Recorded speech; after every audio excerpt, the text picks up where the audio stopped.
So 6 months later, I still have no location. I've had my kids in childcare for 6 months, and I'm just really down and discouraged because I'm like, maybe this is like God's sign I'm not supposed to do this. I can't find a location, and we're already going broke because I went from a great salary to no money, putting money into the business, and then, not making any money. You are listening to The Anatomy of a Startup, a Well-Being Coffee production. Enjoy.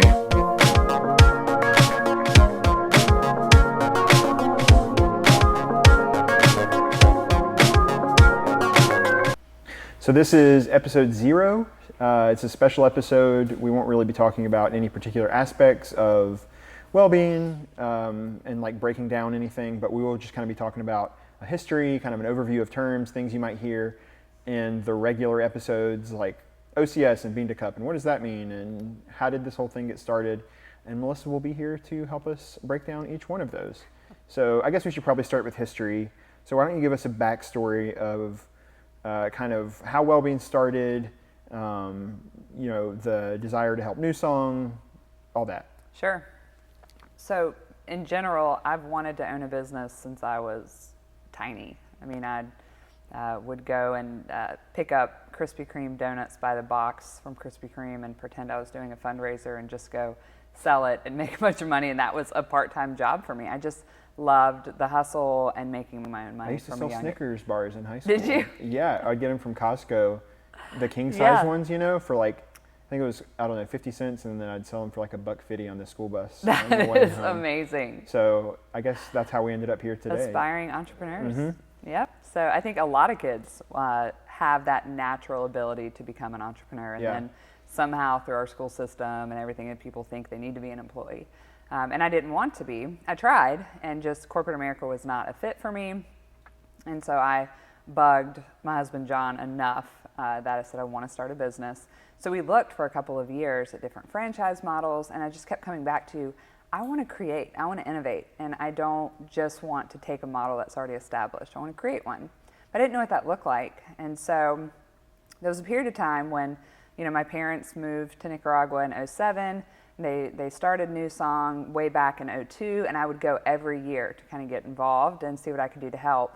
And I just felt a really strong pull to do something more. I mean, my mom and dad would raise, $10 at a time, $50 at a time from these individual donors. They didn't have one like sponsoring church. And so I just felt like there's got to be a better way to do this, to fundraise.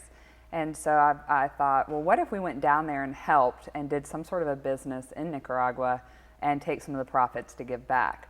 So we actually looked at moving there. I took a year of Spanish. We had our house on the market. I had a whole business plan. We were going to do a hostel/cafe. And, John went down on a trip to kind of find our housing, and then came back and said, we are not supposed to live there. He was just sure of it. And I was devastated because I really wanted to go. But ultimately, I knew my job was supposed to make money, and a lot of it to be able to give back. And the likelihood of making a lot of money in Nicaragua is slim to none. Yeah. So I think I was just living in this dream world of wanting to travel and do something fun. Right. And so we had already purchased plane tickets to go down in December of 2012 to officially move. And so we'd already purchased that, and we said, you know what, let's just go. Let's just go and have fun, make it a vacation. And when we did a coffee farm tour. And I looked at him, and he said, my eyes were like this big. And I said, this is it. Why don't we import a Nicaraguan resource, sell it at a profit, and then give back to Nicaragua through New Song? It just seemed like such a cool idea, and how hard could it be? Everybody likes coffee. Right. And so we... how hard could it be? I know, right? Which is probably what all entrepreneurs think in the beginning, right. Which is great. I mean, yeah, you got to have that mindset. You do, and not looking for failure. You have to look for the opportunity. And so I saw this opportunity, so we brought 50 pounds of coffee back in our suitcase and started selling it to friends, and then we worked out the relationship with one of the roasters down there and started importing the coffee. But I realized, if we're going to do this on a larger scale, we need to roast here and have our own bean here. And so I started putting together business plans of how we could move coffee better than just selling to our friends. And so that's when the whole concept of this drive-through coffee booth came about, because it was one of the franchise models that we had looked at. Right. And so that was super expensive. And again, I wanted to innovate. So let's create our own. And so we started throwing some names around, and the names were between Bean Fiend and Well Bean. I don't know. I'm so glad I went with Well Bean. What was the other one? Bean Fiend. I have not heard this. I know. So probably for a good reason. It didn't get very far. Yeah, good. So, I mean, the background, so I studied health, exercise promotion, public health, and so I've always had this passion for health. And then with coffee and the whole giving back, you know, playing off the word well-being was just, that was it. Made sense. Yeah, it made sense. So, you know, well-being, I'm like, what are we going to do? So we're going to do this drive-through coffee shop, and we're going to put several out, and so on. So I incorporate, send off the papers February 13 of 2013. And, you know, I have 2 young kids at the house, and so I'm having to put them in childcare. And how old was Nolan? So Nolan was 13 months at the time, which I was crazy. Right. I mean, that was insane. And then Parker was 2. And so 2 young kids, no, he was 3. So 2 young kids, and but I just had this thing. I just needed to do this, and I've always wanted to. So I just said, you know what, the time is now. I'm going to go after it. So 6 months later, I still have no location. I've had my kids in childcare for 6 months, and I'm just really down and discouraged, because I'm like, maybe this is like God's sign I'm not supposed to do this. I can't find a location, and we're already going broke because I went from a great salary to no money, putting money into the business, and then, you know, not making any money. So finally, right around that time, somebody said, hey, we have terrible coffee on Southeastern's campus. You should come on campus. Right. And so I was Southeastern's, right, so you'll probably hear this a lot in the podcast as well about Southeastern. So what is their full name? Who are they? Yes. Where are they? What are they? So Southeastern Seminary, so here in Wake Forest, and you went there, so you could probably tell a much better. Sure, but yeah, we always talk about, we're going to be talking about in later episodes, or if you've already heard one, maybe you're coming back to this, but this is kind of step 1 was, or step 0 really, was Southeastern. And so, yeah, I went there. It's a master's program. There is you can get your bachelor's there, but it's mostly a seminary where you get your master's degree. It's in Wake Forest, North Carolina, which is not where Wake Forest University is, which you've probably heard of. That's in Winston-Salem, Greensboro. But it's where Wake Forest University started. It is. And they moved in like... And then they either donated or sold... They donated the campus to the seminary. Yeah. In 1950, I think. Somewhere around that time. So now it's a seminary. It's been there for 60 years, 70 years now. So that's what that is. That's that place. But they were interested in coffee, and with good reason, right? So you were looking at giving back to a mission, and Southeastern is a seminary, Baptist seminary, a very missions-focused school. So they were interested in this. Yeah. So I just Googled who's in charge at Southeastern, and so I see, you know, Danny Aiken. What's his? Is it more specific than that? I just saw Danny Aiken, so I'm like, I'm going to email this Danny guy. So he's the president, and kind of a big deal. Yeah.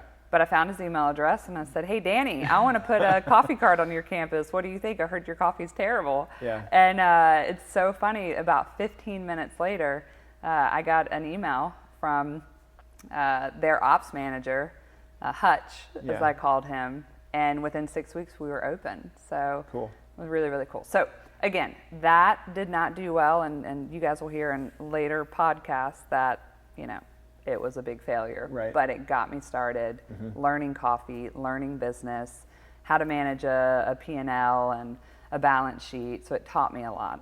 So then during that time, I finally found a location for the drive-through here in Wake Forest, off Capitol Boulevard. 60,000 cars go by a day. It looked perfect, and it fit the business plan of what I could afford. Yeah. And so we were at Southeastern throughout that whole year, and then the next April we started the drive-through booth, and that's where you came on board. Yep. Yeah. Yeah, that's right. Yeah, day 1. That's right. So again, that was fun. Taught me a lot. It really got the well-being name out there with all those cars that would pass every day. But again, flash forward another year, and it did not work. It was really tough. We'd have a month where we'd make money, a month we'd lose money, and it was tough. So during that time, Southeastern, I had seen the S&D coffee trucks coming through. And I'm like, man, why can't we deliver to these offices? And so we'll go over that a lot more in other podcasts. But it turns out after a year of approaching them, we eventually got their office coffee service account, and it made a lot more money than the drive-thru. Yeah, it did. So we sold it and then jumped into what we call OCS, which is Office Coffee Service. Yep.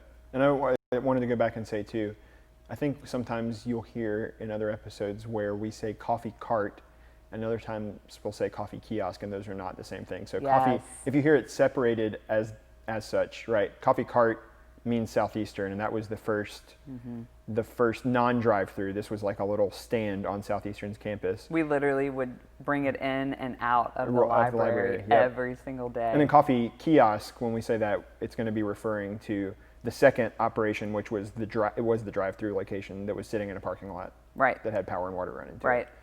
So we're at OCS. You said that's Office Coffee Service. Mm-hmm. Tell us a little bit about just that space in general. Like, who are the big national, brands that do that? What kind of services are offered?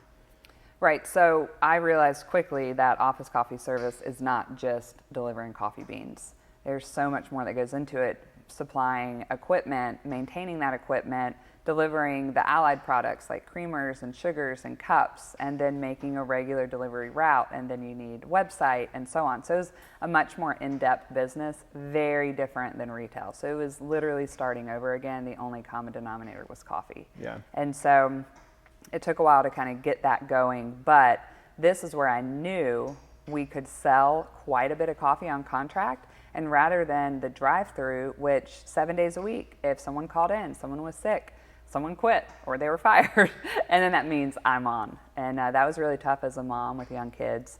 And so this was attractive because I could secure a contract. We would deliver Monday through Friday, and then a lot of people would start drinking our coffee, which would help the brand development too. And so that was a super slow start. I mean, you were with me.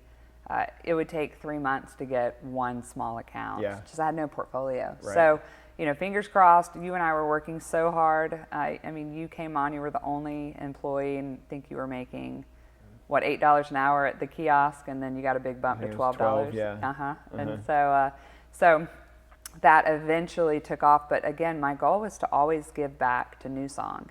And so I am so excited because from year one, even though we didn't profit for 4 years, we were able to give to New Song every year, even in our debt. I just thought it was really important. That's why we started, and I really wanted to give back. So we did. It was very little bits of money at the time, but every year we were able to give a little bit more. Yeah. And that's really the goal. Good coffee, somehow support wellness initiatives in Nicaragua, and then support the mission as a whole. Yeah. As we become more and more profitable. And there'll be a video somewhere else, I believe, probably on our YouTube channel about where you're talking to your mom, right? Yes. And if you want to hear more about New Song and how she started that years ago, and just what they're doing down there, look out for that video. Go to our channel, subscribe, check it out. For sure. So that's OCS. OCS is Office Coffee Service. Just want to make sure we get terms straight. The kind of main thing we focused on in OCS were bean-to-cup machines. Yes. So you'll hear a lot of that as well, that terminology. What is a bean-to-cup machine? So a lot of people would hear espresso machine, right? But there's all kinds of espresso machines. So you go to a fancy cafe and they have the semi-automatic espresso machines. So they have to pull the shots and so on. Then there are the fully automatic espresso machines, which are a touch of a button. They do everything. They grind and they do everything with the shot, so hands off. A bean to cup is basically the same thing, but built more for the office setting or high capacity settings, where it can also have flavor powders inside, several types of coffee inside, and it can make a combination of drinks. Yeah. Generally, they have a touch screen. Pretty expensive, but great for the office. Yeah. And to an extent, self-cleaning, right? Like you don't have to empty the puck out yourself. It stores that away. Mm-hmm. Somebody might have to service it once a day, but it's supposed to be almost literally one touch. Right. Super automatic one touch is kind of how might hear it referred to other ways. More or less the same thing. Yes. Yeah. So OCS, bean to cup. Trying to think if we're. What about direct trade? Yeah. There's all these coffee terms that you're going to hear as well. You've heard fair trade, you've heard shade grown. A lot of these do have good meaning to it. A lot of them are marketing terms that don't really mean anything anymore. So we kind of opt for the direct trade route. Right. In our coffee. What is that? Yeah, so direct trade. So if you hear fair trade, that means the farmers are paid a fair wage. Yeah. Because there are a lot of farmers out there, if they can't sell their coffee, they just sell it in big bulk, and sometimes they'll only get 50 cents to $1 per pound. Yeah. Which is what it cost, if not more than that. And Right. it just wasn't a sustainable model. So fair trade certification came in to give a fair wage. And it is a certification, by the way. It's kind That of one like is. USDA organic, Yes. for example. There's a stamp you can put on your Right. product. Yeah. We wanted to do one better, Yep. where with fair trade, there's still brokers involved. And so we wanted to be able to buy direct from our farmer to support them, but also to be able to go there every single year on site and see how they're cultivating the beans, the health of the trees, but also get to know our farmer, because we didn't want to just give back to Newsong. We wanted to give back to the farmer, because if you pay them directly, they can make 50% or more than they would have with a broker. And so it just made so much sense to have that relationship and pay them directly. So currently we have one farmer, Finca de San Jose in Matagalpa, Nicaragua. They are fantastic. I just love Alvaro and Bayardo. They're fantastic. But the goal one day as we build our business larger is to have all direct trade sources, because again, they can take that extra profit and invest not only in the quality of the coffee and how it's harvested, but also into the people, into the farmers. A lot of people don't know that coffee in most places is only harvested once per year, for about 3 months or so. Yep. But it has to be worked 12 hours a day, every day. And so the locals that work there that are actually picking the trees have to live there. And then their whole families have to live there. So there needs to be a school on site, pharmacy. They need a lot. And if they don't have the profit, the living conditions are pretty bad. Yeah. And I think with like fair trade, like if we wanted to, we could go right now and get fair trade certified if we bought the right types of coffee and never see the farm. Right. Like we could maybe have some measure of assurance that, they're getting maybe a penny or two more than their neighbor, but you aren't there. You can't verify that for yourself. You don't see the same people when you go back to the farm every year. Mm-hmm. You see, you go back and you see a kid that was there last year is older and has the shoes you brought last year. Yes, and so it's kind of this like, it's this extra measure of, okay, I not only do I think fair trade is happening, but I know it's fair trade with this direct trade model. Exactly. And I don't know if people have heard of single origin, but that's what that is. The beans come from that farm. And to break it down even more, the term micro lot means there are different lots on the farm, and they might get different, sun or wind, different soil, and so it makes the coffee taste different. So we're able to not only get single origin, but even micro lot coffee, and just really help give back to that farm. So it just made a lot of sense for us to go that way. Yep. So we did that. We ran a business, and then we were acquired, just to kind of close the loop. So you'll hear about Canteen probably at some point, and about the acquisition, and that was the point at which there's a couple different types of acquisition. Our routes were and our clients were acquired. It was an asset sale. Yes. So what is that, and how is that different than if you got acquired outright? Right. So if we would have been bought out completely, Wellbeing would be done, and Wellbeing would be over, and everything would go over to Canteen. The name wouldn't exist. Like there would be no. Right. The whole entity would be purchased. Yeah. So an asset sale is different because they bought a portion of our business. So they bought our routes, our client list. They bought all the equipment that went with those clients. They bought our trucks, and a lot of our employees went with them. But I retained the company Wellbeing, and we retained the roastery. And it just made a lot of sense to do that because the company grew so big over the last 4 years that it was more of a logistics business now versus coffee. Yeah. And coffee's always been my passion. So how can we move even more coffee but simplify? And so we had 3 different companies that approached us last summer of 2019. wasn't willing to sell. You know, we were booming. Yeah. It was exciting, but you know, it seemed like this was a great way to partner with a really large, you know, international company, a publicly traded company, to partner where they can buy our coffee. Then we hit our goal of selling more coffee and partnering with more farmers. So it just made sense, and it worked out great.